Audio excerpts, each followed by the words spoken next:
दोस्तों, एक ऐसा इंसान जिसने इस दुनिया में औरतों को सिर्फ शारीरिक प्रताड़ना देना उचित समझा। अपने आपराधिक समय के दौरान इस हैवान ने 40 से ज़्यादा महिलाओं को अपने हवस का शिकार बनाया, जिसे देखकर हर कोई यही कहता था कि इसके साथ जो हुआ है, अच्छा हुआ है। आखिर क्या हुआ था अक्कूर यादव के साथ, जो इस जुर्म की दुनिया में हैवान से सीधा शैतान बन गया था? चलिए जानते हैं। दोस्तों, बस आपसे एक ही रिक्वेस्ट है कि आप लोग वीडियो के लास्ट तक बने रहें, जिससे पूरी कहानी आपको समझ में आ जाए। आदाब, सत श्री अकाल, मैं रवि। आज मैं जो आप लोगों को सच्ची कहानी बताने जा रहा हूँ, इस सच्ची घटना की शुरुआत होती है नागपुर के कस्तूरबा क्षेत्र से। साल 1971-72 में एक लड़के का जन्म होता है। उस लड़के का नाम होता है अक्कू यादव। जो अक्कू यादव था, वह देखने में वाकई में बहुत खूबसूरत और देखने में बहुत चंचल स्वभाव का था। अक्कू यादव का 2 भाई भी थे और दोस्तों, इसका जो बचपन बीता था वह ज़्यादातर कस्तूरबा क्षेत्र के बस्ती जिले में बीता था। लेकिन दोस्तों, अराजक तत्वों के संपर्क में आने से जो इसका स्वभाव था, यह काफ़ी बदल गया था। अराजक तत्वों में आने के बाद यह अपराधी, गुंडा, टैक्स वसूली और तमाम जैसे आपराधिक तत्वों को ये जो है अपने आप में बढ़ावा देने लगा। जब यह आपराधिक धंधों में आ गया तो इसके पास बहुत ज़्यादा मोटी कमाई हो जाती है। दोस्तों, इसके बाद इसको लग रहा था कि लोगों द्वारा ये षड्यंत्र किया जा रहा है, इसीलिए इसको अपने आप में एक डर लगने लगा कि लोग जो है इसके खिलाफ कहीं षड्यंत्र न कर दें। इसीलिए यह लोगों को कभी इकट्ठा नहीं होने देता था। यहाँ तक कि जो अक्कू यादव था, वह महिलाओं और पुरुष स्त्रियों को कभी एक दूसरे से बात करने पर भी इकट्ठा नहीं होने देता था। दोस्तों, उस गांव में उस कस्तूरबा क्षेत्र में इतना इसका दहशत था कि कोई अगर पुलिस स्टेशन इसके खिलाफ कुछ मामला दर्ज करने जाता था, तो पुलिस स्टेशन में उसके खिलाफ कोई कार्रवाई नहीं होती थी, बल्कि उल्टा जो है पुलिस स्टेशन में जो भी व्यक्ति उस अक्कू यादव के खिलाफ कोई मामला देने जाता था, तो उल्टा ही उसकी पता जो है अक्कू यादव के मालूम हो जाता था कि कौन उसके खिलाफ सूचना देने गया है। दोस्तों, इसके बाद जो अक्कू यादव होता है, वह जब इसको सूचना मिलता था कि कोई व्यक्ति हमारे खिलाफ पुलिस स्टेशन में सूचना देने गया है, तो उल्टा जो है 40 से 50 अपने गैंगों को लेकर वह उस गांव के उस घर पहुंचता था और घर पहुंचने के बाद तोड़-फोड़ करता था और तोड़-फोड़ करने के बाद उस महिला के साथ काफ़ी बदतमीजी करता था और उस महिला के साथ सामूहिक बलात्कार करता था। दोस्तों, कस्तूरबा क्षेत्र के इस बस्ती में इससे कई लोग, कई घर, कई बच्ची, कई माताएं बहनें इससे परेशान हो गई थी। हर दूसरा कोई इस महिला से जो है बलात्कार का शिकार होता था।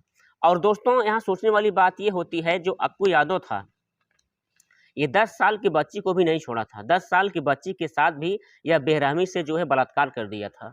और दोस्तों, यहाँ सोचने वाली बात ये होती है, जो बस्ती गांव की जो बहन बेटियां होती हैं, कोई अपने बहन बेटियों को इसके दहशत थे, कोई स्कूल पढ़ने तक नहीं भेजता था। अगर बहन बेटियां स्कूल जाती थी तो डगर में वो छेड़ता था, प्रताड़ित करता था, उसके साथ सामूहिक बलात्कार करता था, रेप करता था, दुष्कर्म करता था।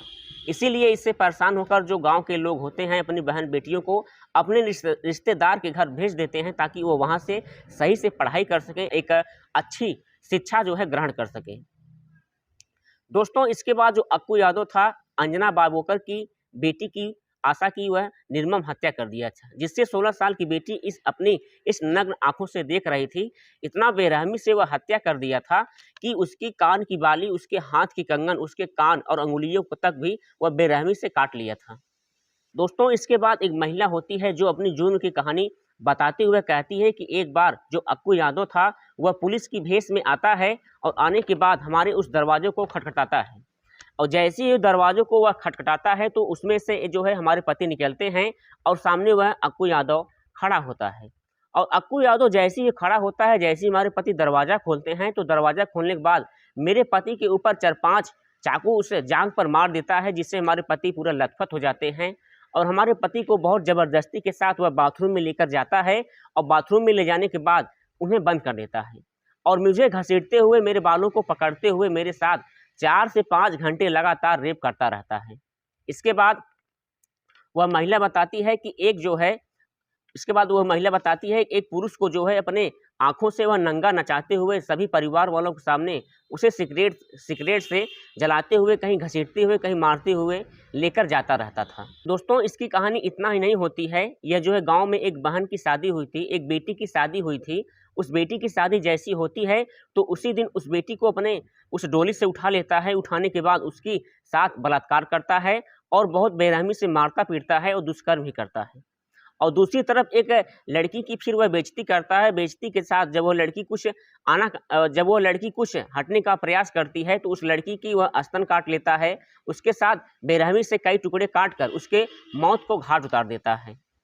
और दोस्तों, जिस लड़की की विवाह के दिन जो है वह उठाकर जो है ले गया था, अपने साथ दुष्कर्म कर रहा होता है, बगल में एक व्यक्ति जो है उस सीन को देख रहा होता है। उस सीन को देखने के बाद उसके अंदर कुछ जागरूकता लाने के बाद वह पुलिस स्टेशन में सूचना देने के लिए जाता है। और जैसे ही पुलिस स्टेशन में सूचना देने के लिए जाता है तो जो अक्कू यादव होता है उसे जो है इसकी खबर अक्कू यादव को मालूम हो जाता है। और जो व्यक्ति होता है पुलिस स्टेशन न पहुंचने के बाद सीधा वह यमराज के पास पहुंच जाता है। सीधा वह यमराज के पास पहुंच जाता है। अर्थात कहने का मतलब ये हुआ कि वह उसे मौत के घाट उतार देता है। और दोस्तों, यहाँ सोचने वाली बात ये होती है कि एक महिला होती है, वह एक 2, 4, 6 महीने के बच्चे को जन्म देती है। तो जैसे ही उस महिला ने एक बच्चे को जन्म दिया तो जो अक्कू यादव था उस महिला के साथ बहुत ज़बरदस्ती के साथ वह रेप करता है। और रेप इतनी बेरहमी से करता है कि जो महिला होती है सभी गांव वालों के सामने वह अपनी आप में मिट्टी का तेल डालकर वह जो है अपने आप को जला लेती है। क्योंकि दोस्तों, उसकी 10 साल की बेटी के सामने अगर किसी की बलात्कार हो जाए, किसी की दुष्कर्म हो जाए, किसी की हत्या हो जाए तो वह बर्दाश्त करने के लायक नहीं होती है दोस्तों। और दोस्तों, यहाँ सोचने वाली बात ये होती है, क्या उस कस्तूरबा क्षेत्र में कोई पुलिस का अहम रोल नहीं था? दोस्तों, उस कस्तूरबा क्षेत्र में पुलिस का बिल्कुल रोल था। लेकिन जो अक्कू यादव था, पैसों के बल पर अपने कानून को अपने जेब में रखता था। वह जो कहता था उस पुलिस स्टेशन में वही होता था। वो जो कहता था पुलिस वाले वही करते थे। वो जो कहता था पुलिस वाले उसी को गिरफ्तार करते थे। वह जो करता था वही उस थाने में होता था। और दोस्तों, यहाँ सोचने वाली बात ये होती थी कि जो भी व्यक्ति अक्कू यादव के खिलाफ पुलिस स्टेशन में सूचना लेकर जाता था तो जो पुलिस वाले होते थे उल्टा उस व्यक्ति का नाम, गांव, पता और मकान तक भी उसके लिख लेते थे। और लिखने के बाद जो सारी जानकारी होती थी अक्कू यादव को दे देते थे। जब अक्कू यादव को मालूम होता है कि ये व्यक्ति मेरे खिलाफ पुलिस स्टेशन में सूचना देने के लिए गया है तो अक्कू यादव जो होता था अपने गैंग के साथ उस व्यक्ति के पास पहुंचता है। उस व्यक्ति के पास पहुंचने के बाद उसके घर की तोड़फोड़ करता है, उसे मारता पीटता जलाता है और हत्या तक भी कर देता था। और दोस्तों, जो अक्कू यादव होता था अपने जीवन में 3 कत्ल किया था और तीनों कत्ल करने के बाद रेलवे ट्रैक के पास वह फेंक देता था। और दोस्तों, इसके बचपन का नाम जो था भारत कालीचरण। और दोस्तों, इसका आतंक यहीं तक नहीं होता है, इसका अपराध जो होता है दर पे दर वह बढ़ने लगता है। और दोस्तों, उस समय कस्तूरबा क्षेत्र में एक लड़की जो होती है वो अपने रिश्तेदार के घर से अपने घर आना चाहती थी। और दोस्तों, जो लड़की रिश्तेदार के घर से अपने कस्तूरबा क्षेत्र में आना चाहती थी उस लड़की का नाम था उषा नारायण।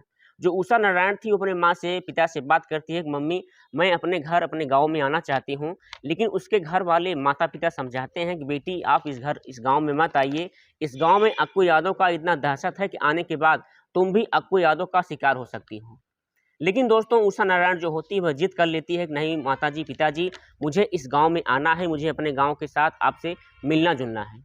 जो घर वाले होते हैं, परिवार वाले होते हैं, वह मान जाते हैं कि हो सकता है बेटी का मन कह रहा है इस गांव में आने के लिए।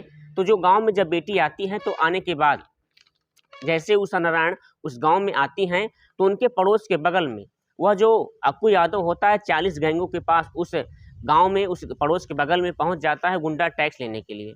और गुंडा टैक्स लेने के लिए जैसे वो गांव में पहुंचता है तो वो लोग टैक्स नहीं देते हैं तो उनके साथ बहुत निर्मम के साथ वह मारता पीटता है, धमकाता चमकाता है, घर तक को भी तोड़ फोड़ देता है। जिसकी इस निर्मम तोड़ फोड़ की जो समस्याएं थी, जो इसका मामला था, जो उषा यादव होती हैं उससे लड़ने के लिए उनको उकसाती हैं, उन्हें सत्वावना देती हैं कि आप लोग जो है पुलिस स्टेशन में उसके खिलाफ जाइए और रपट लिखाइए। जो परिवार वाले होते हैं वो डर जाते हैं, वो सहम जाते हैं, क्योंकि उन्हें पता था कि अगर मैं उसके खिलाफ अगर पुलिस स्टेशन में जाऊंगी तो मुझे वो अक्कू यादव मुझे मार देगा, मुझे मार देगा, वो मुझे जिंदा नहीं छोड़ेगा। इस डर से उषा नारायण को सभी लोग समझाते हैं। लेकिन जो उषा नारायण होती है उसके डर से नहीं डरती है। इससे प्रार्थना पत्र को लेकर वह पुलिस स्टेशन में पहुंच जाती है और पुलिस स्टेशन पहुंचने के बाद उसको प्रार्थना पत्र को पुलिस वालों को दे देती है। लेकिन जो पुलिस वाले होते हैं उल्टा बेरी उषा नारायण की जो नाम होता है वो लिख लेते हैं, कस्तूरबा क्षेत्र के किस गांव में किस घर की रहने वाली है, ये सारी जो जानकारी होती है वह अक्कू यादव को दे देते हैं। और दोस्तों, जैसे ही अक्कू यादव की इसकी जानकारी होती है तो वह तुरंत अपने गैंगों के साथ उषा नारायण के घर पहुंच जाता है। और उषा नारायण घर पहुंचने के बाद जो उन्हें तोड़-फोड़ करना शुरू कर देता है और उषा नारायण जो होती हैं अपने आप को इस कमरे में बंद कर लेती हैं। और कमरे में बंद कर लेने के बाद जो अक्कू यादव होता था, बहुत सामान रखे, जो बाहर सामान रखे हुए थे, जो केवाड़ी थी, जो दरवाजे थे, बहुत बेरहमी के साथ तोड़-फोड़ रहा होता है और उन्हें बाहर आने के लिए कहता है। और जब वो बाहर नहीं आती हैं तो वह कहता है कि तुम जब भी कभी मिलोगी तुम्हारा वो हाल करेंगे जो कोई नहीं किया होगा।